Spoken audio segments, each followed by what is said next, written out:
आजच्या व्हिडिओची सुरुवात केली आमच्या छोट्याशा टुकूने। आज आम्ही सगळे गेलो होतो एक खास ठिकाणी, ते म्हणजे घाटनदेवी। माहेरी आल्यावर मी इथे नेहमी येते। आमच्या गावाची ही देवी घाटाजवळ असल्यामुळे घाटनदेवी असं नाव पडलं।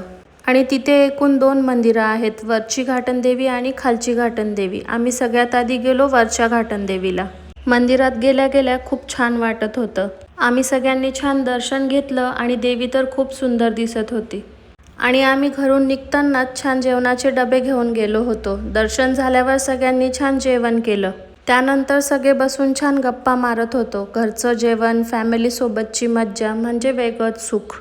आणि मुलांची मस्ती तर तिथंही चालूच होती। त्यानंतर मम्मी, वहिनी, मी सगळे बसून आम्ही तिघी छान लुडो खेळत होतो आणि मुलीसुद्धा छान मज्जा करत होत्या। यानंतर थोडा वेळ आम्ही तिथे घालवला आणि सगळे गेलो खालच्या घाटनदेवीला। तिथेही छान सगळ्यांनी दर्शन घेतलं आणि निघालो घरच्या वाटेला। मुलांना तर घरी जाण्याची बिलकुलच इच्छा नव्हती। अशी होती आमची देवदर्शन प्लस छोटीशी पिकनिक। तुम्हाला व्हिडिओ आवडला असेल तर लाईक आणि कमेंट करायला विसरू नका। बाय।